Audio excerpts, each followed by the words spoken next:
Why should I talk to you about rainwater harvesting when the whole country has been flooded for the last 6 weeks or more? Well, I want you to take this away with you. 2 years ago, I stood here and there was a hosepipe ban. So we were in drought.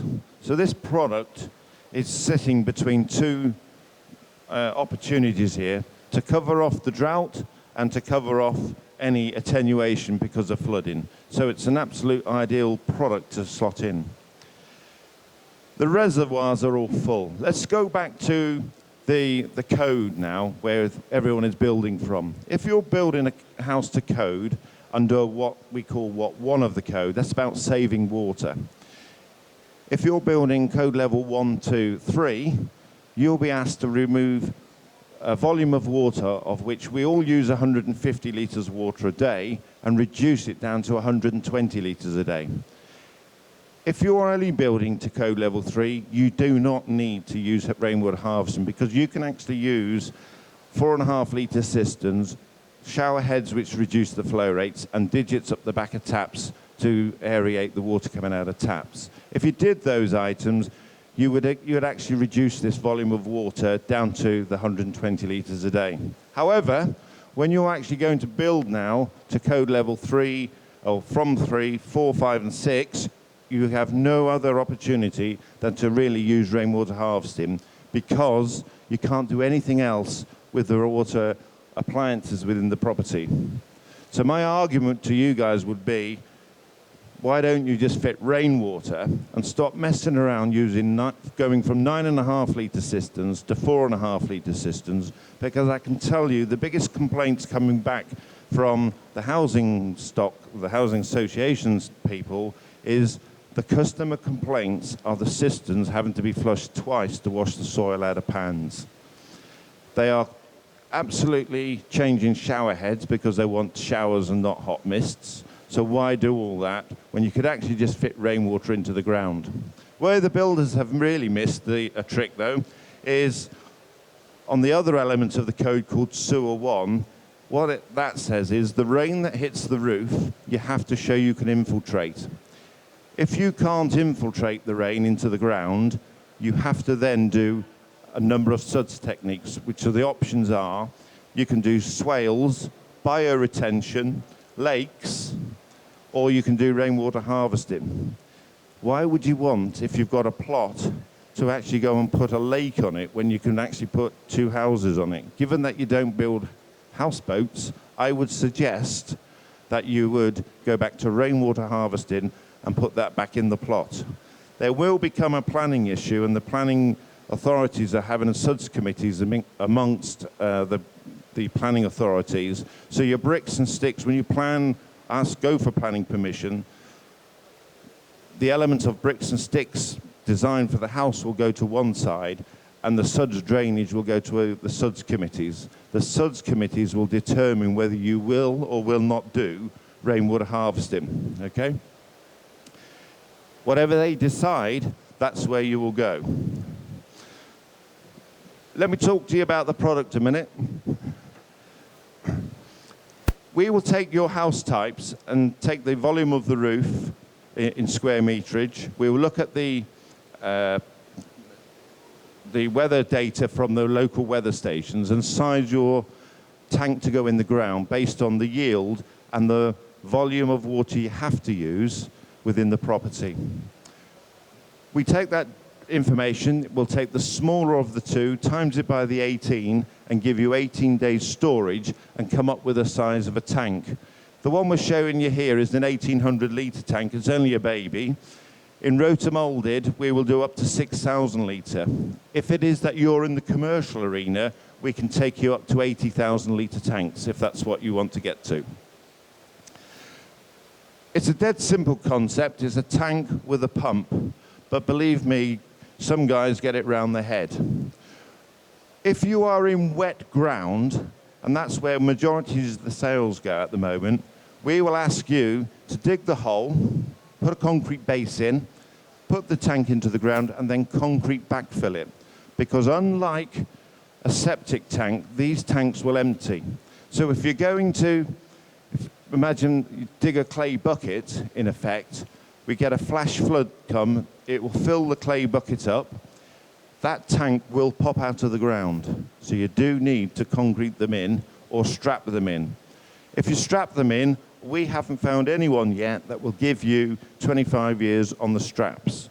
So it is advisable, we suggest you just concrete them in. We will filter this water that runs off the roof now. So we've collected all the rain off the roof through your downspouts into sealed gullies. We will common them and take them into the tank. We will not sterilize this water in any way.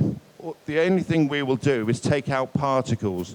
As the water passes through the tank, there's this element fitted in the top half, the leaf filter. That is at 500 microns. Anything smaller than that will obviously just drop down into the tank. Within the tank will sit the pump, and we'll give you yet another filter at 200 microns. So what we're trying to do now is take out all the particles that would get up behind filters or ball valves and stop them performing.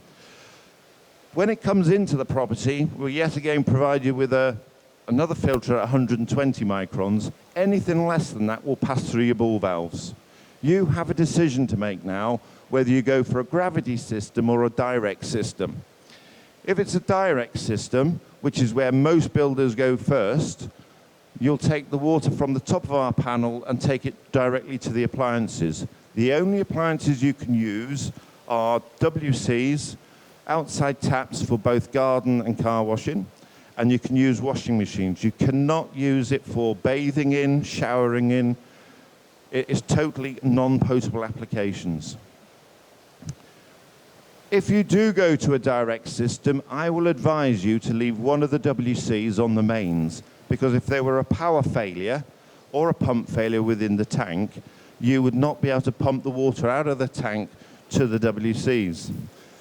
And once you cannot flush a WC here in the UK, it becomes a public health hazard. So my advice, if you're hell-bent on going direct systems, is to keep one of them on the mains. Which toilet is entirely up to you. I would recommend the one in the bathroom upstairs, purely if there's kiddies in the house, they don't need to be stumbling downstairs at night to go and use the bathroom, okay? What most builders will eventually get their head round is they will go to a header tank arrangement. In that header tank are two ball valves. One is connected to the harvested main, and the other is to the traditional main. The mains for the ball valve for the harvested main is the priority. So the ball valve drops, it senses a pressure and it turns a pump on and it fills up that tank. The ball valve shuts off. If there were no rain, then there's a sensor on top of the tank that senses that the water level's not there. It won't allow the pumps to run if there is no water, so we won't let you burn your pumps out. What would happen then, the water would continue to come out of here as you flush the loos, but the other ball valve on the mains will actually drop into place and automatically take over. There's no electronics, it's purely mechanical. When the rain falls again, it fills the tank, the sensors will sense that and it will top it back up, the other ball valve shuts off and it's seamless operation.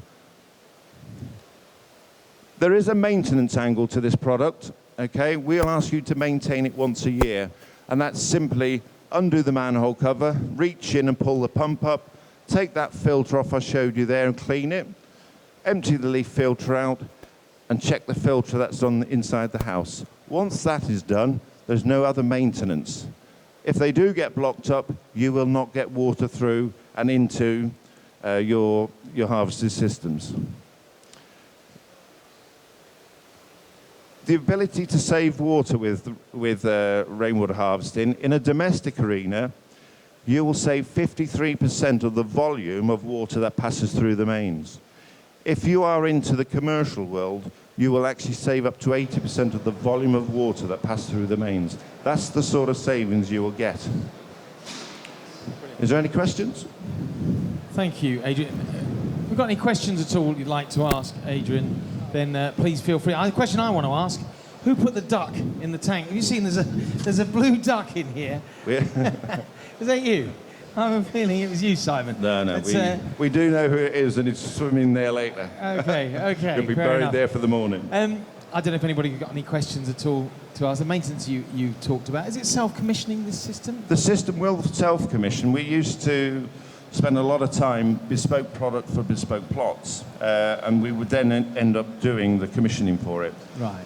As the market's moved on in the volumes, through to us good guys selling the stuff, fortunately, we've got big jobs to go to, we had to have a panel that was self-commissioning. And that's simply pressing a button. It'll ask you a couple of questions. Is there water in the tank? Is the pump in the tank? And if you can say yes to those, and it'll say, and you press the button again, it will take over, and from the top of the panel, it will measure all the pressures in the pipes. So if you've got a leak, it'll pick that up. But why it's measuring it is because if the ball valve shuts, it will measure the pressure. As soon as the ball valve opens, it knows there's a pressure drop, and that's what turns the pumps on and off. Brilliant. So I reckon even I can follow questions like, is there and does there? I mean, even me. Right, Adrian, thank you very much indeed. Thank you.